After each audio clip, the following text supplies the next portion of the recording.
Blog Talk Radio.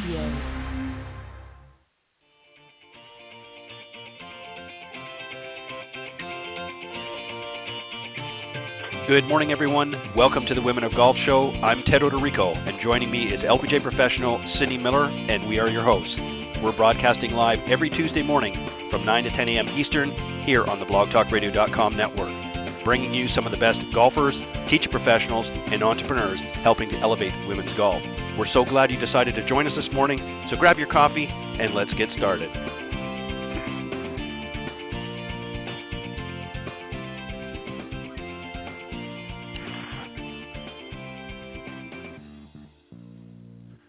All right, good morning, everybody, and welcome to the Women of Golf Show. I'm Ted Odorico, and right alongside is none other than Legends Tour player and LPGA professional Cindy Miller, and we are your hosts here on the Women of Golf Show. Good morning, Cindy.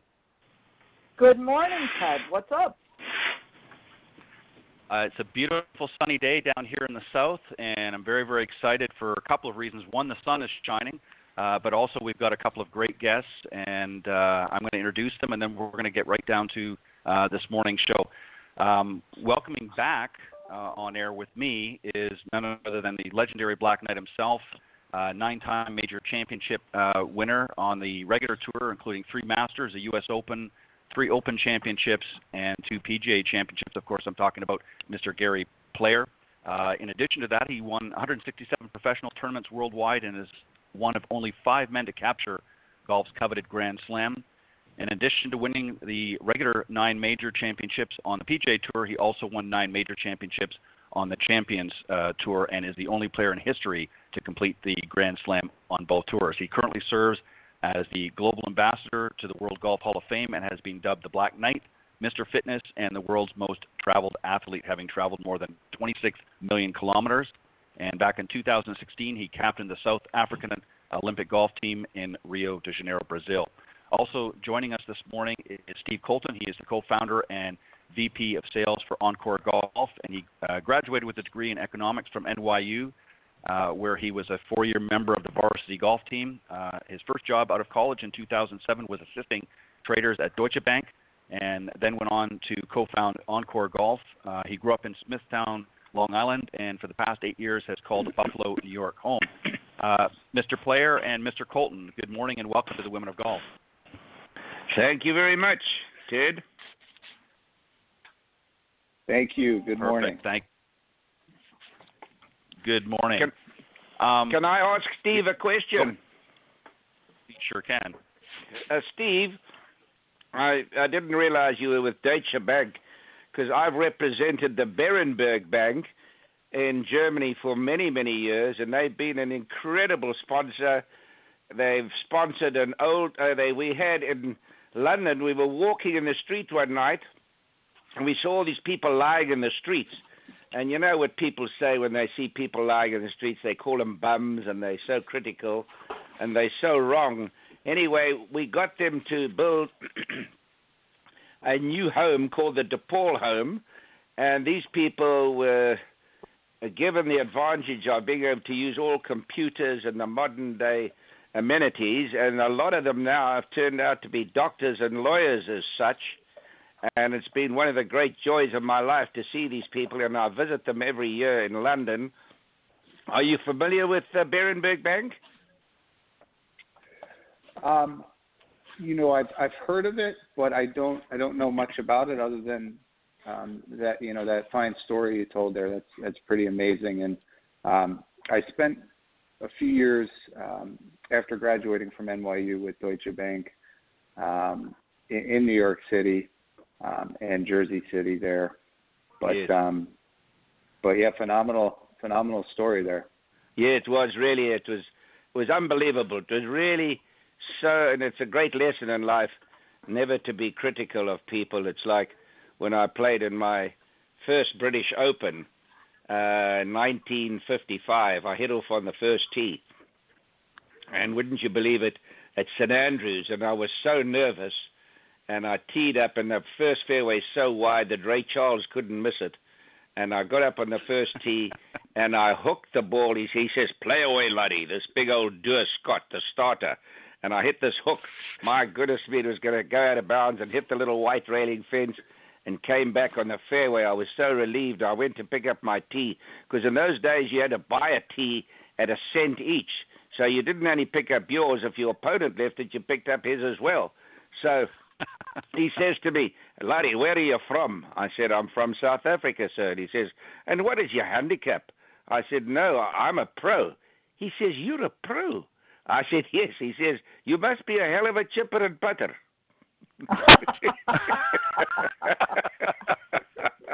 But now, you see, the critical thing is, I come back 3 years later, and I'm the youngest guy to ever win the British Open, and he sees me, he hits his head, and he says, "It's a mirage." He says, "It's a miracle." He said, "It's a miracle. There's no way you could win the British Open." So I said, "Come on, I'll buy you a wee drum," which means a whiskey. So we went and had a whiskey, and I said, "You see, you've got to be very careful about criticizing people in this world." And that is so true, and it's actually a human trait to criticize people. For, and I love what it says. That I think it says in the Bible about, be careful. You've got somebody you're criticizing has a little thorn in his eye, but you have a log in yours. Yeah. That's for sure. Yeah. I couldn't agree more. That's a great story, Gary. Thank you for sharing that. So, Steve, let's talk about. Well, actually, let's talk, Gary, a little bit. Or, sorry, Steve. My mind's. You're right, Gary. My mind is not working this morning. Tell us a little bit. We'll give you a mulligan. We'll give you a mulligan. Thank you. As they say in the South, bless your heart. Thank you very much. Steve, sorry. Bless your mind. Talk a little. Yeah. You've never had such a crazy nut on your show. No. Yes, we have. Yeah. Oh, yeah. The one sitting back over here is pretty crazy. I'm just going to sit back and shut up. You guys go for it. Okay, Steve. No, that's okay. That's okay. We all need a good laugh, especially during these times. Steve, go ahead and talk a little bit about OnCore and obviously your involvement. You are one of the co-founders in that. Give us a little bit of the backstory, and then Gary, I want to get your perspective because I know that you've used the ball and start off. Talk a little bit about OnCore, how it got started. Sure. Well, we got started with some really interesting technology that our chief engineer, Doug Dufault, brought to us. It was the hollow metal core golf ball. And he, along with three other engineer buddies, had invented this concept of perimeter weighting. And you had seen perimeter weighting in drivers with the Big Bertha and putters with ping. And then you started to see it in the irons. And basically, no one had really done it in the golf ball. So the concept behind the hollow core was what got me intrigued. I had played golf at NYU, not very successfully, particularly when I hear Gary's Mr. Player's resume there. But nonetheless, have been around the game my whole life and worked pretty much every job at a golf course. So I was really intrigued by the technology, and my business partner and co-founder, Brett Blakely, had a international marketing background. Doug was the engineer, but he wasn't really interested in building the sales and marketing and branding around his technology. So that was how we got started, and over the years we've evolved that hollow core, and now we perimeter weight the golf ball with metal particles. So the feel, as Gary can attest to, is just phenomenal, and the performance as well with that perimeter weighting allows for a little more forgiveness and accuracy off the tee. So that's kind of how we got started. So Gary, let me roll this over to you now then, as Steve pointed out, and I know you've mentioned this, you've used the ball, so you're well aware of how it feels and how it performs. Give us your perspective as a player on OnCore golf ball. Well, let me tell you, first of all, today, none of the balls are allowed to go further than the others. There is a limit, and there's actually, to make it very simple for the average man in the street, there is a rule that the ball can only go so far. It's like a driver can only be a certain size. There are a lot of regulations. But the ball, for me, the feel of a golf ball is so important. Some balls feel very hard off the club face. Some balls feel too soft. Some balls lose their color very quickly. But the OnCore ball had such a wonderful feel to me on all clubs. And, as a professional golfer, for me, the feel is important on all the clubs, just not on one. It has to feel good on the putter. What is golf? What wins golf tournaments? I'm so tired of hearing and listening. The first thing that comes out of any commentator or anybody's mouth is how far this guy hits the ball. Let me tell you something. In 1986, when Jack Nicklaus won the Masters, Ballesteros hit a 330-yard drive plus-minus on the 15th hole and had a one-shot lead over Nicklaus. Nicklaus had a 22-foot putt on 17, the 71st hole.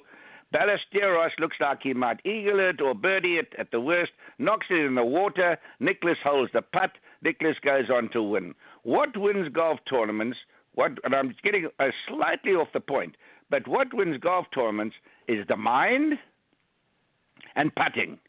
And so for me, when I putt with the OnCore ball, which is the most important part of the game, I got such a sweet feel. Where do you get confidence? You get confidence from a feel of a ball. Also, it lasted. When we were young, we used to play with the ball that was so inferior. We used to put a ball in a ring when we first started. Every round we had a little ring attached to our side of our belt, and we got a dozen balls from whatever company we represented, and we put the balls, I'll never forget, we put the balls, at that time I was representing a certain company, and there were always two balls that didn't go through the ring. They were not round. And I played at Augusta one year at the 15th hole, and I was in contention, and I lost the tournament, finished second, and I hit the ball at 15, and it got over in the air, over the water, and it just dropped out of the sky, which a lot of balls in those times did. How Ben Hogan played that well, or Bobby Jones, is remarkable with the balls that they used. So anyway, for me, I'd had so much experience using different kinds of balls in my life, and this ball was so consistent, and it had such a lovely color. And hitting a lot of balls as I did, and what I was referring to in the old days, you often used 5 balls in a round. You weren't given that many balls, but you even went along and bought some extra balls because we used so many. You hit a wedge, it scarred the ball up so badly, you couldn't believe it. And if you want to hit a ball that's got a big scar on it, you want to see how it travels in the air. It doesn't travel like a normal ball. Now, these balls, they were so firm, you could hit as many wedges as you like. You never scarred them up because of the new materials and the method. And so the whiteness of the ball is important, the feel of the ball, the durability of the ball. And I must compliment Steve. They did a wonderful job. It's also, and this is the big factor, golf is becoming so expensive now, as we all know. And this is what stops a lot of young people playing golf. We've got to provide facilities. We've got to come up, and we have good leaders in the game. We've got to come up with ideas to get more people to play golf.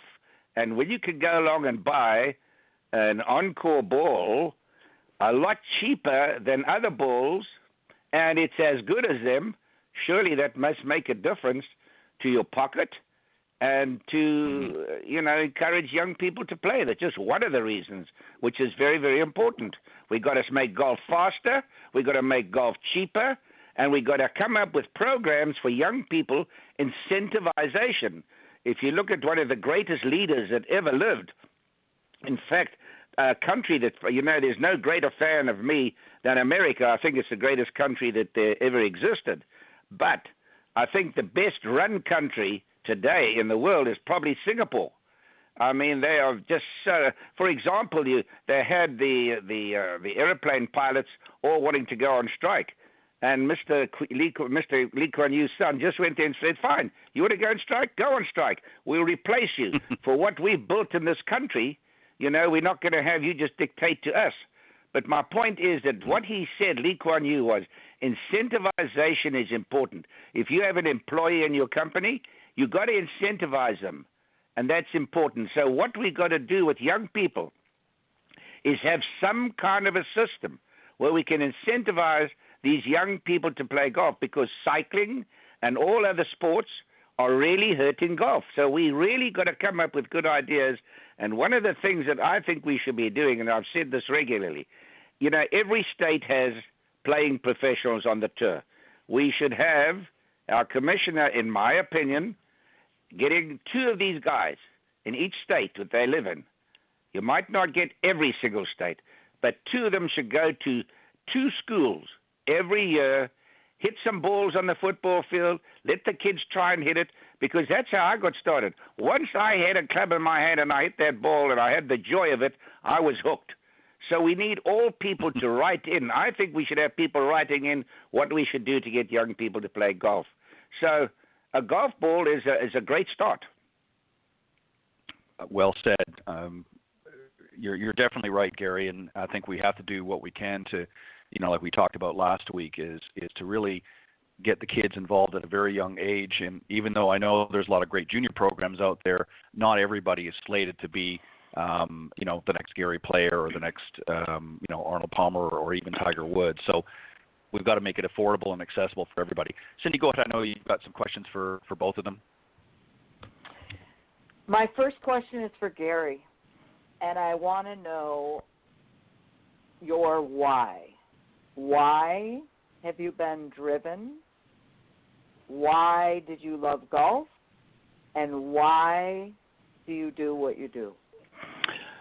Well, first of all, Cindy, let me just say it's a pleasure to speak to a lady professional, because in our charity events around the world, which take place in China, they take place in America, in South Africa, in Abu Dhabi, in Japan. One of the things we've tried to do, which we did before anybody else did, and that was to include women professionals as many as men. And this is something, speaking to you as a lady professional who's done so much for golf, is to get young girls to play golf, keeps them off the street, and it gives them something to do. I mean, today young people, if you go to the colleges in this great country, 90% of the college students either drink, smoke, or some of them even on weed.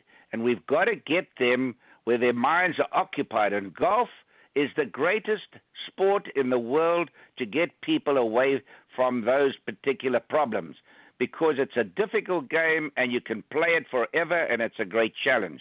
What got me interested in golf is that I was a 4-letter man at college, and my my father said to me one day, he was a miner, had no money, made £100 a month, worked 8,000 feet under the ground. My mother died when I was 9. My brother went to war, and my brother-in-law to fight for freedom and join the Americans in the war. At 17 years of age, my brother came back. My future brother-in-law died, which was very, very sad, fighting for freedom. Now, the thing is this, that when my dad said, come and play golf, I said, no, it's a sissy's game. And I went out and played, and Cindy, thank God, what a sport. The friends that I've made. It's enabled me to travel more miles than any human being ever. I've won 165 tournaments. You know, when you win one tournament, it's important. Well, you notice that Ted cut me by 8 this morning. But anyway, that doesn't matter. We come back to his memory.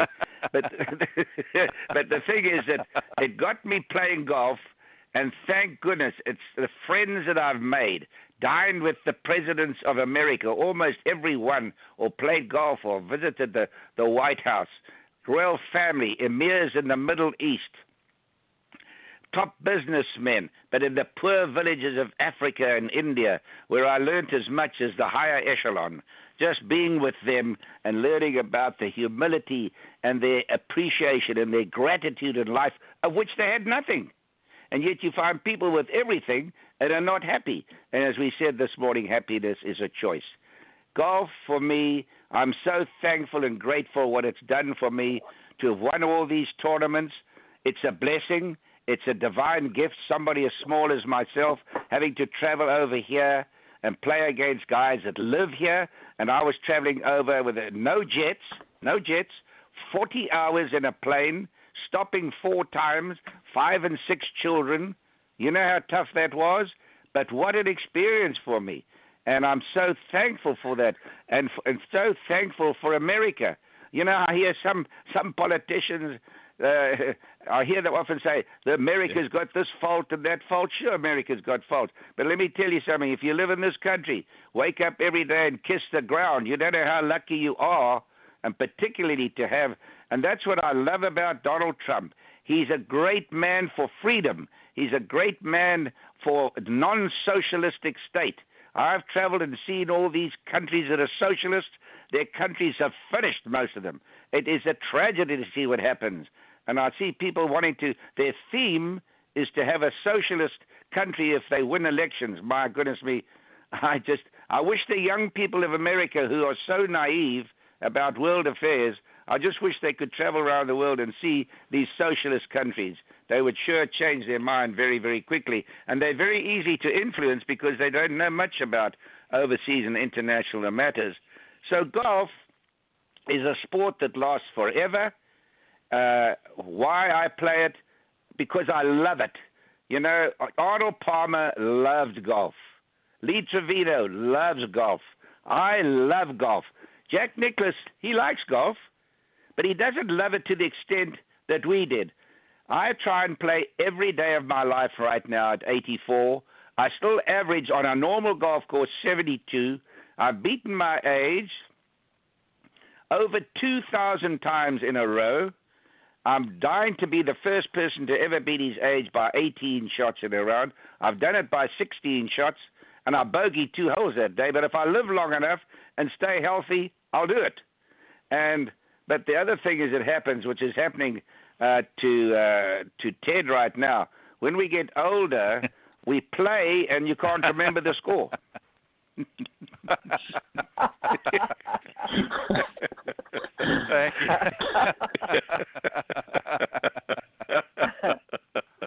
you. You know, they had a super senior score. You know that, Ted? They started a super senior tour. You only played 3 holes, and whoever remembered the score won. Oh, we got something to look forward to. Ted, please don't ever enter that tournament. I was just about to say, I don't know if I would remember where to go. Thank you for that, Mr. Player. I appreciate it. Cindy, go ahead. I know you've got a question for Steve as well. Steve, tell us about the new Elixir ball. What's going on? So the new tour ball that's in the works is a 4-piece urethane ball. It's got a slightly thinner cover than the Elixir, so you're going to get a little more traction around the greens.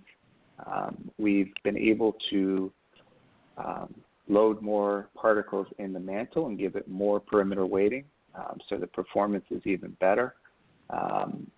And the testing, the independent testing on it has been phenomenal. And one of the sleeves we're going to have be a special color, and kind of do a limited edition run on it in a little over a month when we launch it. Steve, let me ask you just a follow-up on that. Yeah, let me ask you a follow-up on that. So what primarily is the difference? What are people going to notice from the current ball that you have compared to the Elixir? I mean, you mentioned that the cover is going to be a little bit thinner than that, but is there going to be a difference in feel or overall performance? You know, it's it's going to be a tad firmer, but in terms of the average person, it might be hard to discern that. I think, the biggest thing will be around the greens. With that thinner layer, you're going to basically be able to pinch the ball a little bit more, and it's going to give you a little bit more action. But yeah, a little lower spinning and higher launching than the Elixir, which is the Elixir launches a little lower off the driver. So this will still maintain that low spin, but it's going to launch a little higher, which is really interesting. Very good. Gary, let me ask you something just on the theme of the golf ball. You talked about some of the points earlier that you really liked about OnCore's ball. When you played a variety, obviously, of different golf balls over the years, did you prefer playing a ball that had more spin or less spin? And if so, why? Well, that's always a hard question to answer. If you're playing on a links golf course, you must remember the greens are always firmer and the wind is always blowing, and so you play different kinds of shots. They have an old saying, it's horses for courses. And so the nice thing today, you have a choice. When you use a ball, you can play one. If it's you before you tee off that day, you can say, is it windy? Are the greens firm? Are the greens soft? And you can choose as your ball that you like. Whereas when I played my first tournament, the first British Open in 1955, the Dunlop man came onto the tee and said, here are your 3 balls for the week. Which is, now they say they give you 3 dozen. They give you 3 dozen. And they want you to, obviously you've got to be, if you represent a company, you've got to be a good PR man. So you give it to your pro-am partners to try. Because once a person tries the ball, you've got them hooked, particularly if it's a good ball. And so I think when you're playing a links golf course, I don't want a lot of spin because I'm playing a completely different shot. I'm hitting that little ball and I'm running. I'm always keeping it low to make the dough. When you hit it high, it makes you cry because the wind blows so hard over there that the birds have to walk. So you have to keep the ball low. Now, when you come to America, you're playing a different kind of golf course that is soft. So now you want that spin. You want to spin because particularly you find yourself playing, out of a little short rough around the greens here, which is a different. American golf is very different to other countries when they play golf. South African golf is very similar to America. But when you go to Scotland and Ireland, it's a different game of golf. That's why you find a lot of players are champions in America, but they're not champions outside of America. The real superstars are. But it makes a very big difference when you play in somebody else's country. You cannot read the editorials. You don't understand the language. You don't like the food, maybe. You don't have people to have a shoulder to cry on if you play badly. So it's a different test, and it comes back to the mind and putting. But my point is, when you play and you love the game of golf, you've got to be able to be a great maneuverer of the ball. You can't be a one-dimension golfer. And so today you have that choice of what ball you can use for that particular round. Can you imagine Bobby Jones, who I think has a better swing than anybody other than McIlroy? Bobby Jones, theoretically, if I was a young guy playing golf today, I'd get a film of Bobby Jones and I'd copy his swing to a tee. Now, there are a lot of professional golfers, teachers today would teach not to do it. But for longevity, you have to have a Bobby Jones type of swing. He might be the best player that ever lived. They've left the pin in the same place all 4 days when he played. They didn't have mowers to cut the green like a snooker table. They didn't have a machine to rake a bunker the same depth all around the world in Timbuktu, America or South Africa. So every bunker is the same. They had no rakes. You raked with your feet. There were spike marks on the green. Today you can knock the spike marks down. You got a jet to travel with. They went by car. I mean, this guy might be the greatest. And you think of the scores he did, and he won the Grand Slam? My goodness me. And he was an amateur. And he was the best well-spoken golf player that ever participated. He dressed immaculately. He shaved every day. He had a command of the English language that was beyond one's comprehension. So it's very interesting to go back into history. And a lot of young guys today don't know too much about some of those guys that played. I played against them. I even played against Tommy Armour and Gene Sarazen, played with them. Remarkable golfers. One golfer said to me the other day, he said, when we win a tournament, we got to beat, 80, 90 guys. I said, that's right. He said, when you went to all your majors and your tournaments, you only had about 25 guys to win. So I came back here now with this shutdown. I sat down and I wrote against the names that I played against. We got 75 guys there that could really, really play. I can't wait to see this guy, to show him these names in black and white. And there must have been 50 of them that won major championships. There's certainly not 50 guys playing the tour today that have won major championships. Yeah. So, people are naive and they're quick to give an opinion when they know a lot about nothing. I couldn't agree more. Cindy, I forgot the next question I was going to ask, so I'm going to put it back to you. Cindy, you better take over, Cindy. Jesus, I'm going to have to get a new co-host. And I'm older than you. What's the matter with you? I'll tell you what, we've woken up your sweetheart. listeners this morning with a different kind of show, haven't we? Yeah, we really have. Your audience has just Steve, improved. I sure hope so.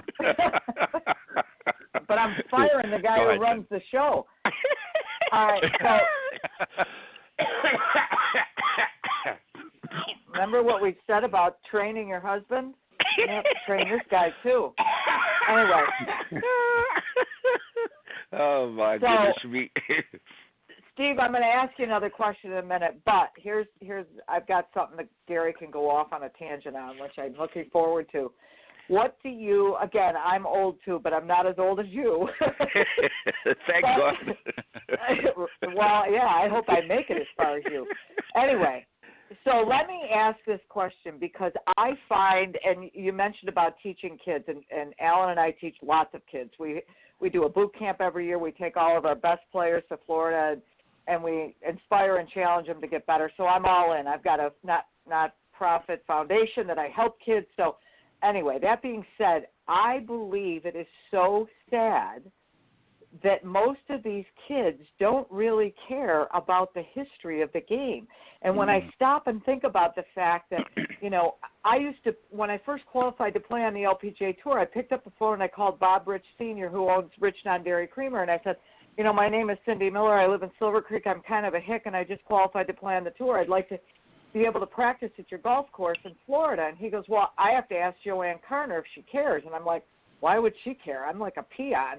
So, of course, she didn't care, and she took me under her wing, and she helped me, and she actually came to our wedding in Silver Creek, New York. I mean, I used to sit and talk to Patty Berg and Kathy Whitworth and just admire these people. And when I was trying to get better, I'd get done playing in a tournament, and I'd go out and watch the leaders play just to see what are they doing that I'm not doing. Yes. And I feel like some of these kids just aren't hungry, they don't care, and they aren't open to being teachable. So, and I think that's so sad. So tell me what you think. It's a very difficult thing, and I think one has got to, unfortunately, it's hard to fight the times at present. If you look at, we have 6 children, 2 great-grandchildren, and 22 grandchildren. And it's really, it's quite a challenge. Manners maketh a man, as Winston Churchill said. But today, you tell one of your grandchildren, look, you've got to go to bed, put the TV off. Oh, gee, just another 30 minutes. And the one thing you've got to do as families, you've got to, I would say that 40% of families' children tell their parents what to do. Really. I mean, this is a known statistic. Now, the thing is this, you've got to be able to say, you go to bed now, you go to bed. You stand up when a lady comes in the room, you stand up. You know, if you don't listen, well, you give them less pocket money. You've got to have some kind of discipline. There's no business, as Steve will tell you. The only reason that he's been successful in life, he studied, and he had to have discipline and stay up late at night to actually be successful. And I'll tell you, one of the greatest sayings ever are all young boys, well, many of them come to me and young girls say, how do you become a world champion? Well, how do you answer that, Cindy? I mean, if there's no remedy, but I tell them one thing. I said, I'll tell you one of the reasons I became a world champion is because of a Winston Churchill saying. He was the greatest leader I think the world might have ever had. When they're bombing your homes and your cities, and the Germans are going to win the war, and thank God Roosevelt comes into the war. But he said, and listen carefully, the height that great men reached and kept were not attained by sudden flight, but while his opponents were sleeping, he was toiling upward in the night. And so, in other words, you got to outwork him. And Ben Hogan, who is the greatest striker of a ball that I ever saw in my life, said, if you can't beat him, outwork him. And this is something that is very hard to instill in young people today because they live in this land of milk and honey, and they seem to get away with anything they want to do. They come to a table with cell phones. What is that? Entitlement. My wife is just saying they have an entitlement, and nobody's entitled to a damn thing. Now, if you go to China or you go to India or South Africa, look at South Africa. A small country has won 23 major championships, beaten more than any country in the world other than America post-war. And the thing is that you've got to get up and you've got to work, whether it's golf, whether it's business, whether it's studying, whether it's manners, and the parents have got to be tough. And America, to maintain the number one position in the world, has got to have kids that come up with discipline because the world are trying to beat you. You've got a lot of enemies. And so these young people of America, the youth of a nation, are the trustees of posterity. They've got to work. They've got to appreciate this great country. They've got to be told how lucky they are to live here. They don't realize this, and this is where parental guidance comes into the whole thing. So it's from the parents that all these things happen. And you're right.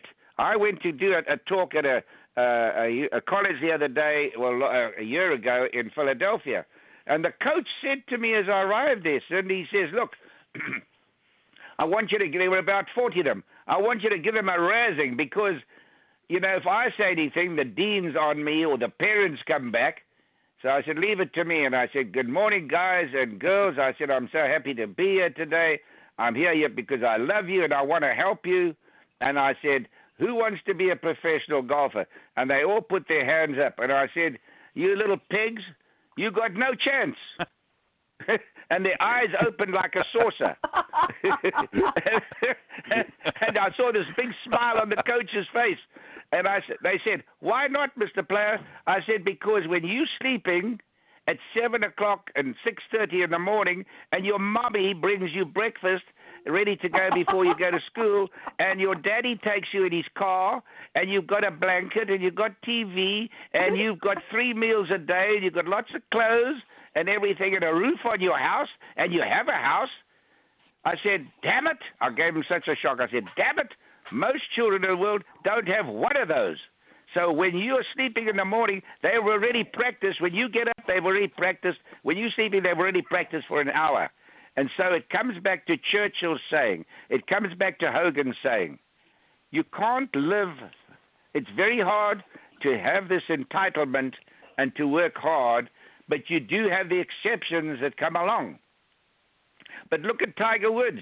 Tiger Woods, look how he worked. Look how he works today. He's up at 4:00 in the morning, exercising. Look at Ben Hogan, how he traveled by car. He out-practiced everybody. You know, you've got to look at a man like Arnold Palmer. He didn't have a spoon in his mouth. He worked like crazy. I mean, you just got to look at the people that become champions. Look at Rory McIlroy. He's in the gym building his body. So, you know, building this strong body. Koepka in there, building that body with the weights. When I started weights in 1953 with a man called Frank Stranahan, they called me a nut. They said, this guy's crazy. You can't use weights and play golf. Koepka does 17 bench presses of 250 pounds before he plays. You know, we know a hell of a lot about nothing. And they all, when Rory started playing badly and Tiger played badly, they said, oh, because they were using weights. They're muscle bound. There's no such thing as muscle bound. You're either stiff when you start or you're supple when you start. And just to put my point right, if you look at these world long-hitting champions, they come out, they're built like a weightlifter. You'd never think they could swing the club back at all. They get the club back beyond parallel on the top of the swing. They're so supple, it's unbelievable, and yet they're built like a professional weightlifter. So, I don't know. We've got to change our thinking because there's a lot of competition around the world now. And I don't know. If I was a school teacher, I would just tell these kids every day, let's keep America great. Let's keep America great. Because it is the greatest. But you've got to work at it. If you don't, people surpass you. That's right. Well said. Go ahead, Well, Cindy. amen. All right, Steve. What else can you tell us? I want the inside scoop.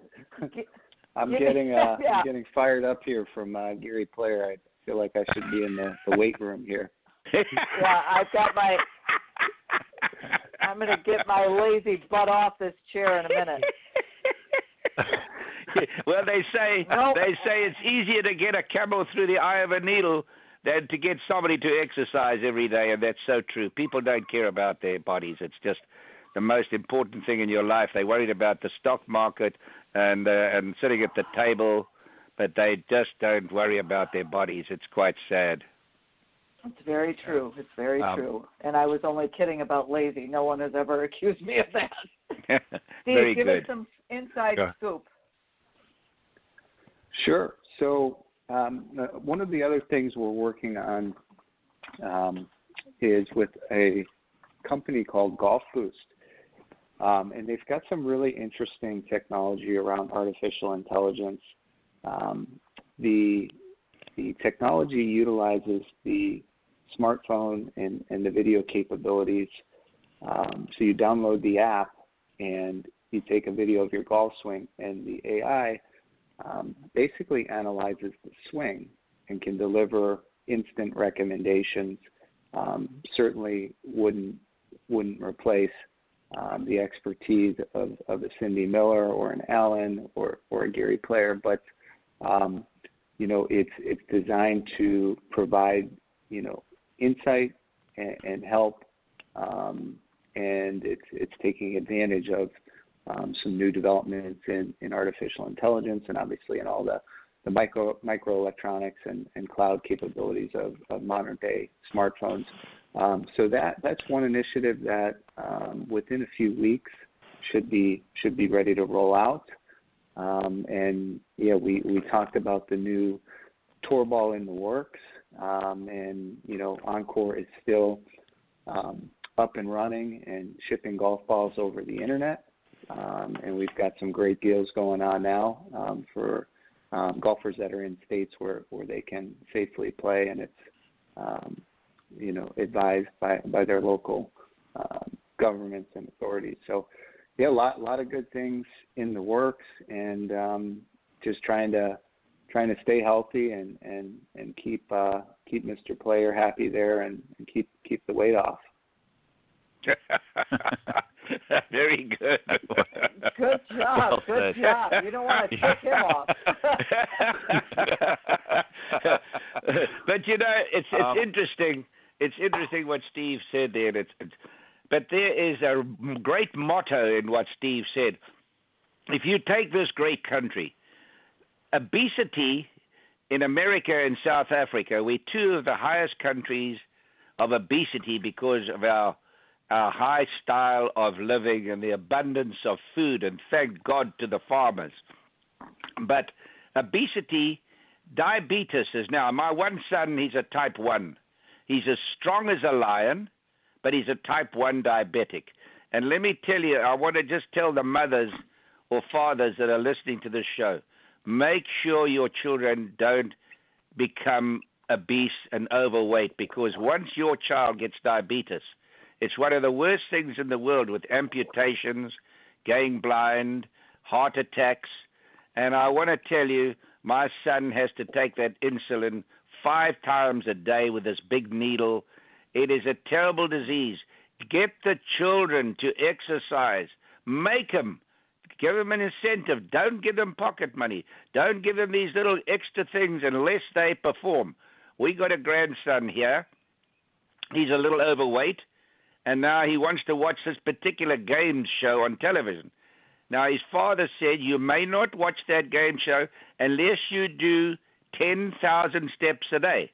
Well, he wants to do that so badly that he's on that treadmill every single day. Here was a guy that was not even interested and wouldn't go near it. He's on that treadmill every day because, what I said earlier, he's incentivized. So this is what we got to get done. As I come back to it, the youth of a nation are the trustees of posterity. We got to get the young people of this country. The schools are shocking. They take exercise out of the schools.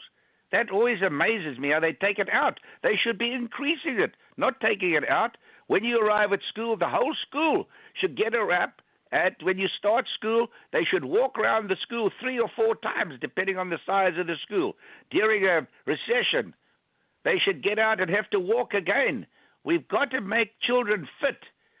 You know what's going to happen? There's going to be, in my opinion, only my opinion, there'll be in time to come, I don't know how long, no healthcare systems, because people will be so sick with obesity and the way they lack of exercise, governments will not be able to afford it. So we've got to look into the future, and we've got to get schools to teach children. Teach children, be fit, keep in shape. They don't ever, I've never heard of a school, I do a lot of talks at schools. I've never heard of a school, when I was at school in South Africa, we had the best schools on the planet.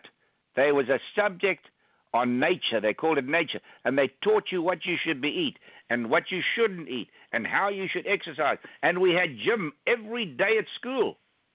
So you've got to do that. You've got to instill this into the youth. I couldn't agree more. Very well said. Gary, one of the things I wanted to ask you about is when we look at today's player, and I'm talking about amateur players, not professional players, and we talked about this last week a little bit on the show, the fact that the handicaps are not coming down and haven't for many decades. What do you think is some of the issues that players are having today? Why are they not improving? They're getting some good instruction. They're playing on some world-class golf courses now, but they're still not. Their handicaps still aren't budging. What do they need to do? And if you were teaching somebody today, how would you approach it to give them the best chance at playing their best? I think, like everything, we can always improve. I mean, with having won 18 major championships, I could give you a shock when I tell you I only learned how to take the club back on the backswing at the age of 70. Now, I did it for when I was young. I don't want to get complicated, but when I was young, I was so supple, I was able to do what I did at the latter part of my senior tour. At the latter part of my senior tour, I could not put the club in the right position at the top of the backswing because I did it automatically as a young man, but that automatic part did not transfer into when I was older. and I suddenly learned how to take the club back. And today, I always hooked the ball a little bit as a young man. I haven't hit a hook in years now. I've got an anti-hook swing. And Ben Hogan, when I played with him in 1957, he was a man who, if he said 5 words during a round of golf, he was talkative. But we were standing at Seminole Golf Club, and we were held up. And he mentioned something about a backswing, and it was hieroglyphics. But he was such an unusual man that you didn't say, well, I don't understand, because he wouldn't repeat it. He'd just say, you're a dumb SOB. So I didn't say a word. And it suddenly occurred to me what he was saying when I got to 70. And now I put the club back, and it's contrary to what a lot of people believe in. So is the teaching with all our technology?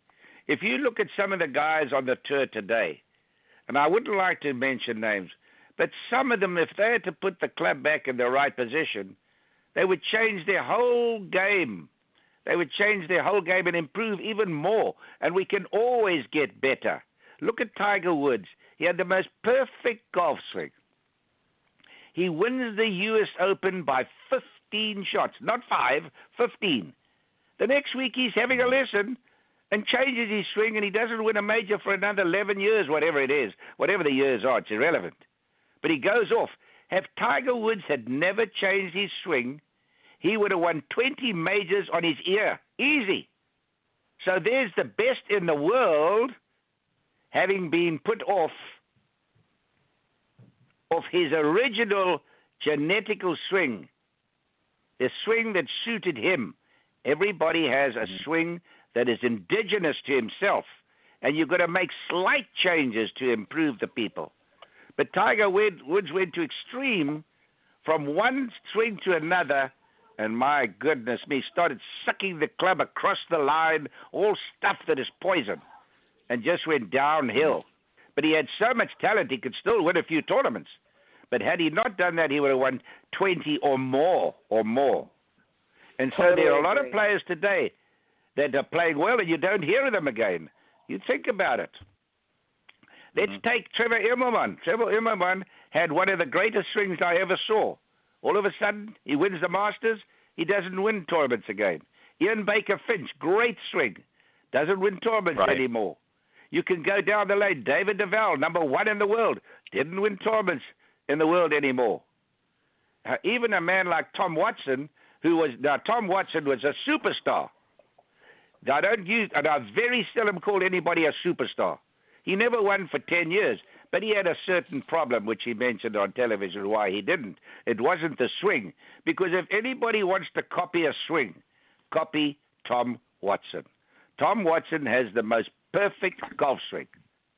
Now, but it's amazing the teaching that certain people that have never been in the arena teach you certain things that are a bunch of hogwash. So when you're starting to have the right method taught to you, one of the reasons that I won 18 majors is because Ben Hogan mentioned something to me as a young man, which was the most prevalent thing in the swing, and that helped me to do it, even though in some stages of my life I went off with the backswing, which wasn't in the right position. Now I put it in the right position, and a lot of people would say it's not right, but I know it's right, and I make the right movement on the downswing. There's a backswing and a downswing, and you've got to have them both right if you want to have longevity. Longevity is an important thing. If you look, I'll give you quite a shock.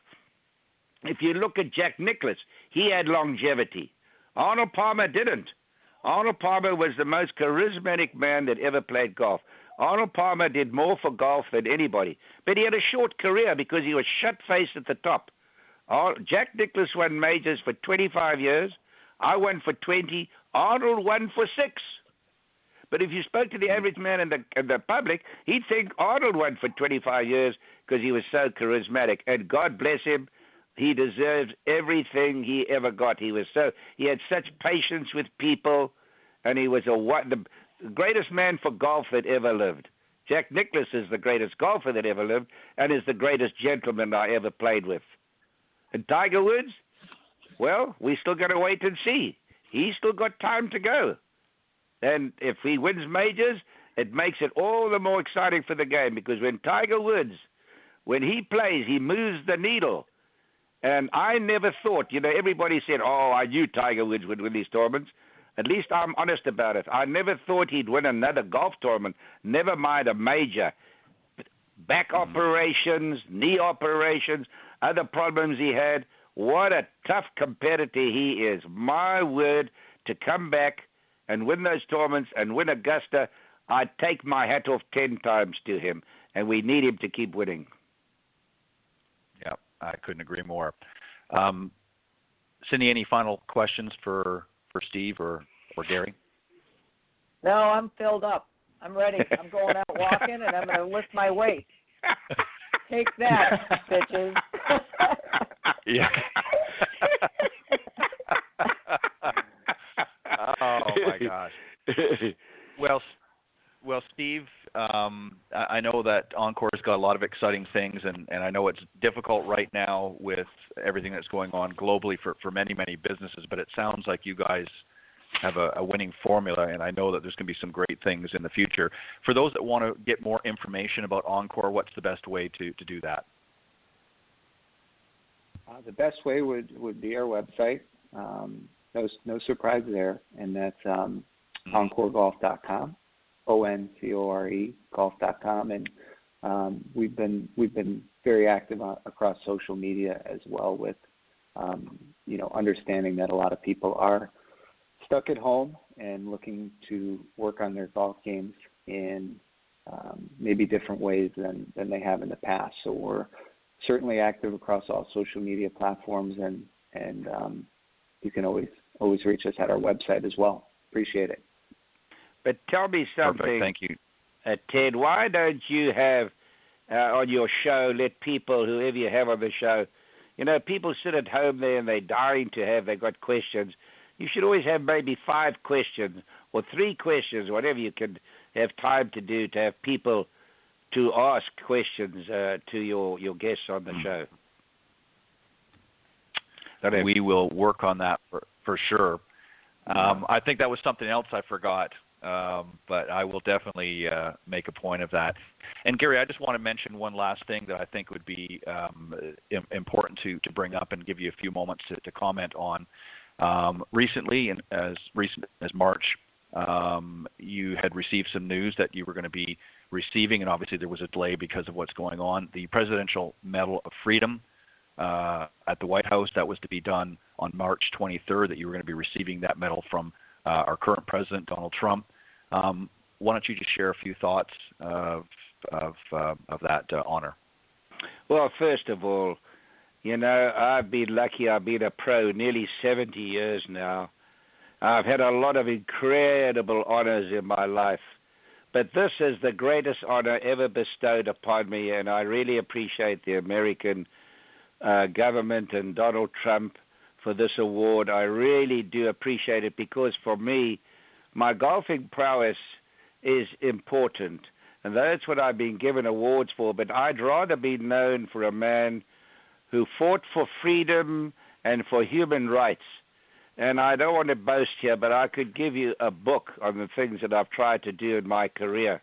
I want to give you an example of, if we got time, of one thing that gave me incredible joy. Charlie Sifford was an African-American golfer. I arrived in America. He wasn't allowed to play on the tour. I went to bat for him. I went to his club up in Cleveland, and I made a great friend of his. And when he was inducted into the Hall of Fame, from a man who wasn't allowed to play the tour, now is inducted into the Hall of Fame, he also got the Medal of Freedom. But anyway, he went through living hell. And when he was inducted into the Hall of Fame, he asked a South African, a white South African, to induct him into the Hall of Fame. What an honor. What an honor. And now for me to be given the Medal of Freedom, who I battled for people around the world and for human rights and raised a fortune to change people's lives, for the president to recognize that is something that I'll be indebted for the rest of my life. I will never forget that, because I just idolize this country. I idolize freedom, and freedom is dying around the world. I don't think the 40% of the world has freedom anymore. Think about that. The thing that people died for. It wasn't luck that we got freedom. We had to fight for it and die for it. And freedom is not luck. Luck is the residue of design. And so for me to get this award, my goodness me, all I can say is, thank you is a small word. But to be honored by this country, by the strongest man and the leader of the world, is some special honor. Thank you. You're welcome. Thank you, Gary, for all that you have done and continue to do globally, not only for golf, but outside of golf as well. Steve, we want to thank you as well for joining us this morning, and keep up the great work at OnCore. We know you've got a lot of exciting things happening, and we'll be continuing to unpack them as things progress. But we want to thank you as well for joining us this morning. And, of course, Gary, we want to thank you for taking time to come and share some great stories and some great history with our audience as well. And you're welcome to come back anytime, both of you. Thanks. And Steve, take care. And Cindy, all the best to you, love. Thank you. God bless. Bye. Bye. All right. Take care, everyone. Thank you. All right. That was Steve Coulton from OnCore Golf, the VP of Sales and one of the co-founders, and, of course, the legendary Mr. Gary Player. Certainly a lot of interesting stories, Cindy, and I know, he's Gary is certainly a joy to listen to, but just a wealth of knowledge, and he speaks a lot of truth. But we want to thank everybody for joining us this morning.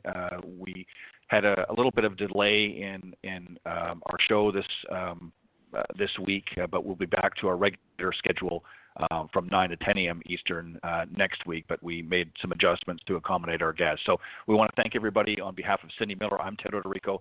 Thank you, everybody, for joining us this morning on the Women of Golf. We hope you enjoyed it. Take care. God bless, and we'll see you next week here on the Women of Golf. Thanks, Cindy. Thank you. Bye-bye. Bye-bye.